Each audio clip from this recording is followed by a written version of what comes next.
Hello दोस्तों, मैं हूं पवन कुमार गढ़कर और मैं लेकर आ चुका हूं 7th वीडियो ऑफ चैप्टर 2.2 जो कि है कैपेसिटर एंड कैपेसिटेंस। तो अभी तक हमने बहुत कुछ पढ़ लिया है, जैसे कि spherical capacitor, cylindrical capacitor, parallel plate capacitor, ये सारा कुछ है ना। अब हम देखने वाले हैं डाइलेक्ट्रिक। What is dielectric? तो पहले इसका एग्जाम्पल देख लेते हैं कुछ, जो कि होता है हाइड्रोक्लोरिक एसिड, ऑक्सीजन और वाटर। ठीक है, ये सारे एग्जाम्पल्स है डाइलेक्ट्रिक्स के, जो कि डिवाइड होता है पोलर और नॉन पोलर में। तो उसी के बेसिस पे मैंने इसको एप्लीकेशन इसके दिए हुए हैं, मतलब इसके एग्जांपल्स दिए हुए। तो चलिए स्टार्ट करते हैं डाइलेक्ट्रिक टॉपिक से। सबसे पहले क्या बोलता है, they are the basically insulators, मतलब ये इंसुलेटर होते हैं, मतलब जो कि कंडक्ट नहीं करते इलेक्ट्रिसिटी को। ओके, डाइलेक्ट्रिक जो होते हैं वो कभी इलेक्ट्रिसिटी कंडक्ट नहीं करते। ये चीज़ आपको देखनी है, ठीक है। मतलब ये इंसुलेटर होता है। इसका मतलब क्या, आपको मैंने स्टार्टिंग में बताया था। देखो ये चैप्टर किस बेसिस पे है, ये कैपेसिटर पढ़ रहे हैं, है ना। कैपेसिटर कुछ इस तरह का होता है, यहाँ पे 2 कंडक्टर्स होते हैं, लेकिन बीच में क्या होता है, बीच में इंसुलेटिंग मटेरियल होता है। तो मैं अभी क्या बोला कि डाइलेक्ट्रिक एक इंसुलेटिंग मटेरियल है, मतलब कि हम बीच में यहाँ पर डाइलेक्ट्रिक भी रख सकते हैं, इसीलिए हमें डाइलेक्ट्रिक पढ़ना है, ठीक है। मतलब कि यहाँ कैपेसिटर में हम डाइलेक्ट्रिक रखते हैं कई बार। तो होता क्या है डाइलेक्ट्रिक, पहले हमें ये समझेंगे, उसके बाद फिर इसके बारे में समझेंगे, फिर उसके बाद इसकी एप्लीकेशंस देखेंगे ये कैपेसिटर में, ठीक है। चलिए स्टार्ट करते हैं पढ़ना डाइलेक्ट्रिक्स। तो जब हम देखो यहाँ पे कैपेसिटर है, कैपेसिटर में इलेक्ट्रिक फील्ड तो आएगी, क्योंकि जब मैं चार्ज करूँगा इसको, इस प्लेट को, तो यहाँ पे इलेक्ट्रिक फील्ड आएगी, इस प्लेट में जाएगी, है ना, क्योंकि ये पॉजिटिव है ये नेगेटिव है, तो जाहिर सी बात है इलेक्ट्रिक फील्ड आएगी। तो डाइलेक्ट्रिक यहाँ रखा होगा, तो हमें ये देखना होगा कि जब इलेक्ट्रिक फील्ड डाइलेक्ट्रिक पे पड़ता है तो उस पर क्या इफेक्ट पड़ता है ना। ये चीज़ हमें पढ़नी पड़ेगी, तभी तो हम इस कैपेसिटर का डाइलेक्ट्रिक जब रखेंगे तब देख सकेंगे ना क्या होगा इफेक्ट, है ना। तो चलिए स्टार्ट करते हैं डाइलेक्ट्रिक का effect on when we placed an electric field, when we place dielectric in an electric field, so what happens. तो पोलराइज्ड होता है। जब देखो, जब भी हम एक डाइलेक्ट्रिक को इलेक्ट्रिक फील्ड में रखते हैं तो वो पोलराइज्ड होता है। अब व्हाट इज़ पोलराइजेशन, वो हम आगे देखेंगे, ठीक है। तो सपोज ये एक इलेक्ट्रिक फील्ड है और मैंने इसमें एक कंडक्टर रखा। सबसे पहले मैं कंडक्टर की बात करूँगा। तो आपको याद होगा कि हमने ये पहले भी बात कर चुकी है। ये हमेशा जो एक इलेक्ट्रिक फील्ड होता है वो पॉजिटिव से नेगेटिव की तरफ जाता है, राइट। तो सपोज ये एक्सटर्नल फील्ड है E0। तो क्या होता था, अगर ये कंडक्टर है, अभी ये ग्रीन पार्ट कंडक्टर की बात कर रहा हूँ मैं, अगर ये कंडक्टर है तो क्या होगा, इसमें इंड्यूस हो जाएगा, है ना। इधर नेगेटिव चार्जेस बन जाएंगे और इस तरफ पॉजिटिव चार्जेस बन जाएंगे, है ना। यही होता था कंडक्टर के केस में। और फिर क्या होता था, इसकी वजह से, इंड्यूस होने की वजह से ये इलेक्ट्रिक फील्ड बना लेता था छोटी छोटी, जिसको बोलते थे EI। और ये जब तक बनती थी जब तक कि E0 is equals to minus EI ना हो जाए, है ना। यही होता था कंडक्टर के केस में। तो ये तो कंडक्टर की बात होगी जो कि हमने पढ़ चुका है, ये इजी था। अब हम बात करने वाले हैं डाइलेक्ट्रिक के केस में, कि डाइलेक्ट्रिक जब रखा हो तब क्या होगा। तो वही पॉजिटिव से नेगेटिव की तरफ तो जाएगी, E0 भी रहेगी इसका, लेकिन इसमें क्या होता है, छोटे छोटे से मॉलिक्यूल्स होते हैं। मतलब कि ये मैंने अभी स्टार्टिंग में आपको बताया कि इंसुलेटर होता है। इंसुलेटर मतलब कि इसमें कोई फ्री चार्ज नहीं होता, फ्री इलेक्ट्रॉन्स या आयंस नहीं होते जो मूवेबल हो, इसका मतलब फिक्स्ड होता है ना।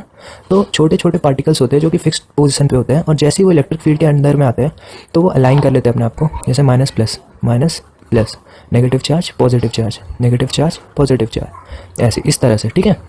आई होप आपको इतना समझ में आया होगा ये डायग्राम देखकर।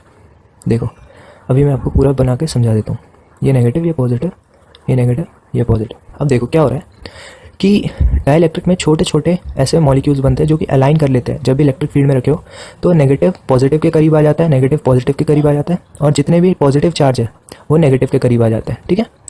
आई होप आपको इतना समझ में आ गया। इसकी वजह से क्या होता है, छोटी सी एक इलेक्ट्रिक फील्ड जनरेट होती है जो कि अपोजिट डायरेक्शन में, क्योंकि इधर पॉजिटिव है और इधर नेगेटिव है, तो ये छोटी छोटी इलेक्ट्रिक फील्ड जनरेट होगी, है ना। अब ये छोटी छोटी मिला के एक बड़ी सी electric field, net electric field, क्योंकि ये इलेक्ट्रिक फील्ड सारी प्लस होते जाएगी, है ना, तो एक नेट इलेक्ट्रिक फील्ड बनेगी जिसको हम EP नाम देते हैं, EP, ठीक है।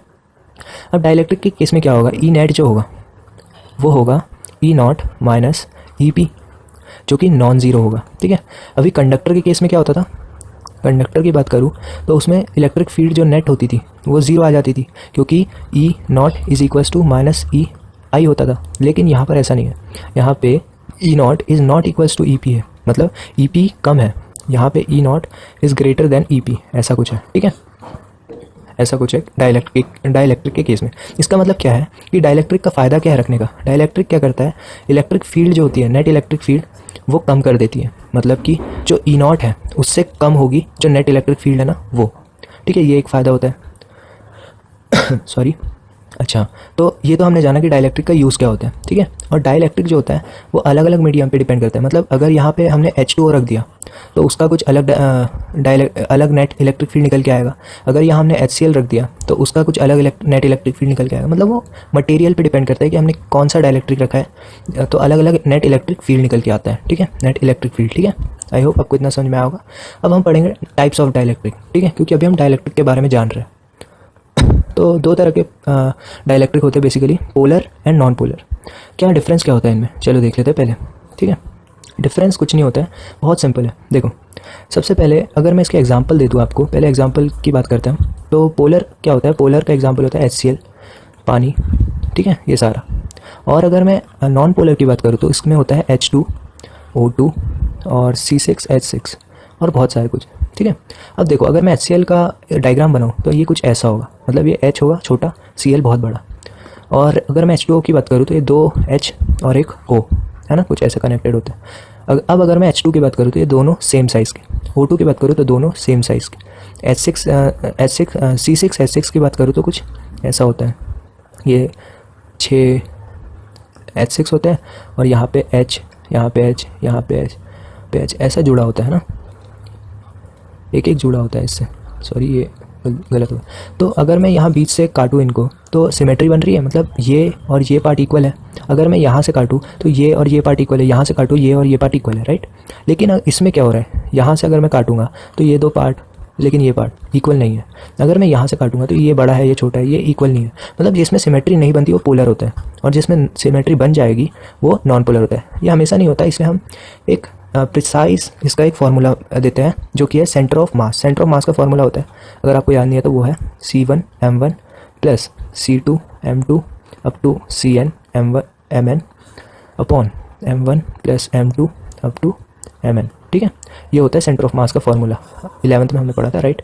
तो ये चीज़ इसका यूज़ करके देखो, कोई भी कंपाउंड में पॉजिटिव चार्ज और नेगेटिव चार्ज, दो चार्ज होते ही है, मतलब इलेक्ट्रॉन और प्रोटॉन्स। ठीक है, तो जितने भी कंपाउंड में प्रोटॉन्स है उसका सेंटर ऑफ मास, और जितने भी इलेक्ट्रॉन्स है मतलब नेगेटिव चार्ज है उन सब का सेंटर ऑफ मास, दोनों आपको ढूंढना है। ठीक है, सेंटर ऑफ मास अगर आपने ढूंढ लिया तो फिर उसके बाद देखना है कि अगर वो ये पॉजिटिव का और नेगेटिव का सेंटर ऑफ मास कोइंसाइड कर रहा है तो वो नॉन पोलर होगा, नॉन पोलर डाइलेक्ट्रिक। और अगर वो कोइंसाइड नहीं कर रहा है, मतलब एक के ऊपर एक नहीं आ रहा है, तो वो पोलर डाइलेक्ट्रिक होगा। ठीक है, आई होप आपको समझ में आ गया होगा, ये इंपॉर्टेंट है। अगर आपको अभी भी समझ में नहीं आया तो चलिए एग्जाम्पल से समझ लेते हैं। अभी मैंने बताया HCl एक एग्जाम्पल होता है पोलर डाइलेक्ट्रिक का। तो HCl का सपोज H का जो सेंटर ऑफ मास होगा ये पॉजिटिव है, ये नेगेटिव है। तो H का सेंटर ऑफ मास पॉजिटिव का कुछ इस यहाँ होगा और Cl का या कुछ यहाँ होगा, है ना। तो इन दोनों का सेंटर ऑफ मास जो है वो कोइंसाइड नहीं कर रहा, अलग अलग है, कुछ डिस्टेंस है, तो इसीलिए पोलर डाइलेक्ट्रिक के एग्जाम्पल में आता है। अब अगर वहीं अपन H2O को देखें तो H2O तो कुछ इस तरह का होता है, एक स्फीयर होता है, एक स्फीयर होता है, दोनों मतलब आपस में बहुत अंदर तक कोइंसाइड करते हैं। तो इनका सेंटर ऑफ मास भी कोइंसाइड करेगा, है ना, कुछ इस तरह से कोइंसाइड करेगा, यहाँ कहीं बीच में होगा। तो इसीलिए ये नॉन पोलर डाइलेक्ट्रिक में आता है। ठीक है, आई होप आपको ये डाइलेक्ट्रिक समझ में आ गए होंगे, उसके टाइप्स भी। अब हम देखेंगे व्हाट इज़ पोलराइजेशन। अभी मैंने आपको बीच में पोलराइजेशन की बात की थी, तो व्हाट इज़ दैट। ठीक है, ये हम देखने वाले हैं। तो सपोज़ मैंने दो इलेक्ट्रिक फील्ड ली और उसमें दो डाइलेक्ट्रिक लिए, ये वाला नॉन पोलर है और ये वाला पोलर है। ठीक है, अच्छा, नॉन पोलर में क्या होगा, देखो मैंने नॉन पोलर में आपको बताया था कि कोई भी कोइंसाइड करता है, जब पॉजिटिव नेगेटिव के सेंटर ऑफ मास कोइंसाइड करेगा तब कुछ नॉन पोलर डाइलेक्ट्रिक कहलाएगा। ठीक है, तो नॉन पोलर में मैंने सर्कल बनाया क्योंकि सर्कल में एक ही सेंटर होगा, तो सेंटर ही कोइंसाइड कर, मतलब सेंटर में ही सेंटर ऑफ मास है नेगेटिव और पॉजिटिव का, इसलिए मैंने सर्कल से रिप्रेजेंट किया। और पोलर डाइलेक्ट्रिक में ऐसा कुछ नहीं होता, कोइंसाइड नहीं करता, इसीलिए मैंने ओवल शेप का बनाया, मतलब पॉजिटिव का यहाँ पे है सेंटर ऑफ मास और नेगेटिव का यहाँ पे, इसमें पॉजिटिव का यहाँ पे, नेगेटिव का यहाँ पे। ठीक है, ऐसा कुछ।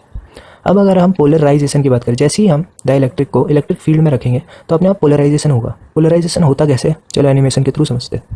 ऐसा कुछ होता है, ठीक है, नॉन पोलर में, और पोलर डाइलेक्ट्रिक में ऐसा होगा। ठीक है, मतलब कि ये देखो क्या होगा, ये होगा नेगेटिव इधर, और इधर होगा पॉजिटिव, और इधर होगा पॉजिटिव, इधर होगा नेगेटिव, राइट। हाँ, तो ये जो नेगेटिव है उसमें जितने भी पॉजिटिव है वो सारे अट्रैक्ट हो जाएंगे, लेकिन वो मॉलिक्यूल के अंदर ही रहेंगे। ठीक है, ये जो गोला है उसके अंदर ही रहेंगे, तो सारे छोटे छोटे इलेक्ट्रिक फील्ड बनाएंगे। ठीक है, ये भी इलेक्ट्रिक फील्ड कुछ इस तरह से बनाएंगे, सॉरी ये पॉजिटिव से नेगेटिव की तरफ रहेगी तो इस तरफ बनाएंगे, है ना, क्योंकि मैंने आपको बताया था हमेशा पॉजिटिव से नेगेटिव की तरफ बनता है इलेक्ट्रिक फील्ड, तो ये कुछ इस तरह इस डायमेंशन में बनेगा। ठीक है, तो अगर इसका मैं नेट निकालूँ तो वो कुछ इस तरह से आएगा, है ना। तो इसको मैं नाम दूंगा ई पी, और ये होगा ई नॉट एक्सटर्नल जो फील्ड है जो कि इस तरफ है, ठीक है। तो नेट इलेक्ट्रिक फील्ड क्या होगा, वो होगा ई नॉट माइनस ई पी, क्योंकि यहाँ ई नॉट जो है वो बड़ा है, ठीक है। तो ये होगा नॉन पोलर के केस में।